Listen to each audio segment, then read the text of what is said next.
13వ తారీఖున జరగబోయే సార్వత్రిక ఎన్నికల్లో భాగంగా అల్లూరి సీతారామరాజు జిల్లాకు సంబంధించి 3 నియోజకవర్గాలు రంపచోడవరం, పాడేరు అండ్ అరకు. ఈరోజు వైఎస్ఆర్ కాంగ్రెస్ పార్టీ తరఫున నిలబడుతున్నటువంటి అభ్యర్థులు గెలిపే లక్ష్యంగా మేమంతా కూడా పనిచేస్తూ ఉన్నాం. ఖచ్చితంగా 2019, 2014 విజయం మేము వైఎస్ఆర్ కాంగ్రెస్ పార్టీకి ఇవ్వటం జరిగింది. ప్రజలందరూ అదే తరహాలో 2019 ఎన్నికలు కూడా చూశారు. అండ్ ఈ 2024 ఎన్నికల్లో కూడా ఎంతమంది ఎన్ని పొత్తులు పెట్టుకున్నప్పటికీ కూడా ఈరోజు గిరిజన ప్రాంత ప్రజల గుండెల్లో వైఎస్ఆర్ కాంగ్రెస్ పార్టీ జగన్మోహన్ రెడ్డి గారు మాత్రమే ఉన్నారు. దానికి కారణం ఏంటనేది మీ అందరికీ తెలుసు. ఫస్ట్ టైం గవర్నమెంట్ ఫామ్ చేసుకున్నప్పటికీ కూడా జగన్మోహన్ రెడ్డి గారు మేనిఫెస్టోలో ఉన్నటువంటి అన్ని అంశాలని కూడా నెరవేర్చి కరోనా లాంటి కష్టకాలంలో కూడా ఎన్ని అవరోధాలు వచ్చినా కూడా అవన్నీ అధిగమించి ధైర్యంగా రాష్ట్రాన్ని ముందుకు తీసుకెళ్ళటం జరిగింది.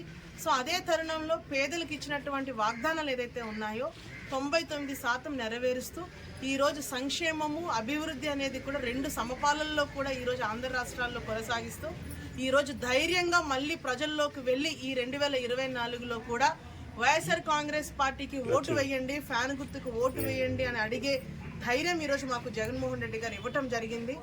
అదే ధైర్యంతో ఈరోజు ప్రజల్లోకి వెళ్తూ ఉన్నాము.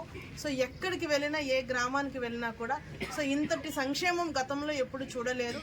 జగన్మోహన్ రెడ్డి గారు వచ్చిన తర్వాత ఇంత సంక్షేమాన్ని అందిస్తూ ఉన్నారు. ఎక్కడికి కూడా అవినీతికి తావు లేకుండా ఈరోజు పారదర్శకంగా పరిపాలన చేసినటువంటి ఈ ప్రభుత్వానికి మద్దతు అనేది ప్రతి ఒక్కరు ఇస్తూ ఉన్నారు. కాబట్టి ఖచ్చితంగా మేము బల్లగుద్ది మేము చెప్పగలుగుతున్నాం, ఈ 3 నియోజకవర్గాల్లో కూడా మంచి మెజారిటీతోని, భారీ మెజారిటీతో వైఎస్ఆర్ కాంగ్రెస్ పార్టీ తరఫున అభ్యర్థులు గెలవడం అనేది ఖచ్చితంగా జరుగుతుందని మేము భావిస్తూ ఉన్నాం. అదేవిధంగా అరకు పార్లమెంట్ సెగ్మెంట్ కూడా ఉన్న 25 పార్లమెంట్లో ఫస్ట్ గెలిచే పార్లమెంట్ ఏదైనా ఉంది అని అంటే కళ్ళు మూసుకొని చెప్పగలిగే పార్లమెంట్ అది అరకు పార్లమెంట్ మాత్రమే.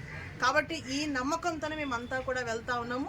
అదే తోరణంలో కూడా ఈరోజు గౌరవ ముఖ్యమంత్రి గారు కూడా మనకి గిరిజన పక్షపాతిగా ఈ ప్రాంతానికి కావాల్సినటువంటి అన్ని సదుపాయాలు కల్పిస్తూ గిరిజనులకి ఎల్లవేళ్ళ అండదండగా ఉన్నటువంటి నాయకుడు జగన్మోహన్ రెడ్డి గారు. కాబట్టి ఎంతమంది కూటమిగా వస్తున్నటువంటి 3 పార్టీలు కూడా మేము ఈ సందర్భంగా మేము వాళ్ళకి ఒకటే తెలియజేస్తూ ఉన్నాము, మీరు ఎన్ని తలకిందులు తపస్సు చేసినా కూడా ఈరోజు గిరిజన ప్రాంతంలో కళ్ళు మూసుకొని చెప్పేది జగన్మోహన్ రెడ్డి గారే.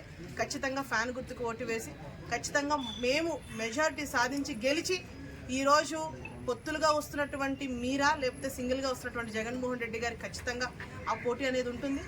ఏ కోసాన్ని కూడా మీరు ఆ పోటీలోకి రాలేరు అని కూడా మేము ఈ సందర్భంగా తెలియజేస్తా ఉన్నాం.